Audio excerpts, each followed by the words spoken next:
Ocağın sonu ve Şubat ayının sonuna kadar dünyanın değişik coğrafyasında İslam ümmetine yön verenler, İslam ümmetinin kurtuluşu için mücadele eden, çalışan değerli alimlerimiz, seydalarımız bu aylarda şehit oldular. Hikmet-i ilahidir, bilinmez neden bu aylarda, fakat bu mübarek insanlar, mübarek kanlarını bu aylarda Allah için feda ettiler. Bunlardan işte Üstad Hasan el-Benna'dır, İskipli Atıf Hoca'dır, Abbas Musavi'dir, ondan sonra Hama katliamıdır, Şehit Metin Yüksel'dir, Şeyh Zeki'dir, Şehit Şeyh Zeki'dir. Allah'ın rahmeti hepsinin üzerine olsun.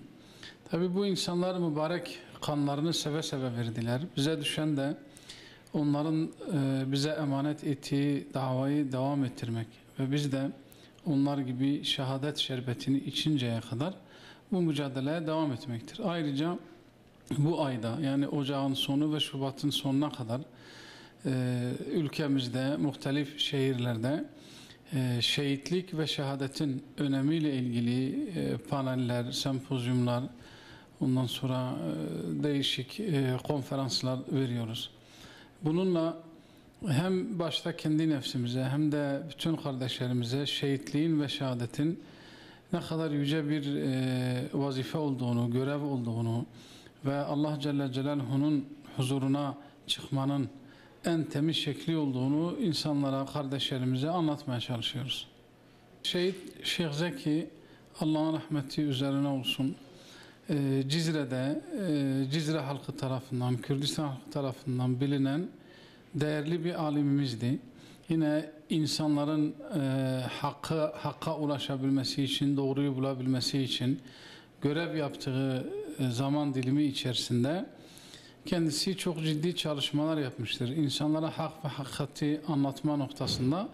Fakat her zaman olduğu gibi hak ve hakikata düşman olan insanlar, aydınlığa düşman olan yarasalar tarafından yine Şeyh Zeki değerli bir alimler bu ayda şehit edilmiştir. Yine aynı zamanda İskilipli Atıf Hoca, yani hikayesini, şehit olma meselesi herkesi biliyor. Kendisi Frenk Muhalitliği diye bir kitap yazmıştı.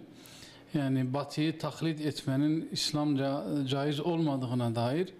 Fakat kitabı yazdıktan bilahare sonra, epey zaman sonra bu kitabı niye yazmışsınız? İşte bu kitabı şapka devrimine, kılık kıyafet devrimine muhalefet olsun diye yazmışsınız gerekçesiyle onu hapsediyorlar.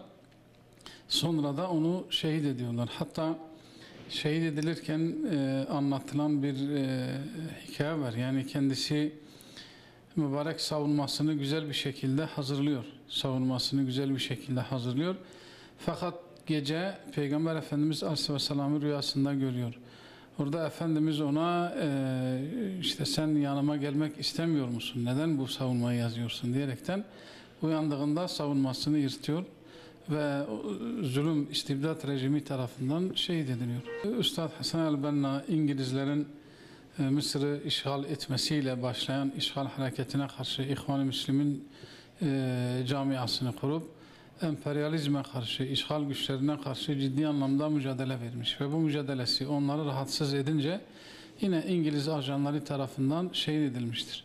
Herkese yine Abbas Musavi Lübnan'da İsrail'e karşı verdiği mücadele, İsrail zulmüne karşı verdiği mücadele, İsrail'i ve yandaşlarını rahatsız edince yine bu değerli alemi ve hareket önderini de şehit etmişlerdir. Hak ehli ve batıl ehli biri biriyle mücadele edecektir. İman edenler, Allah-u Teala Celle Celaluhu ayet-i kerimede buyuruyor. İman edenler Allah yolunda savaşır, mücadele eder.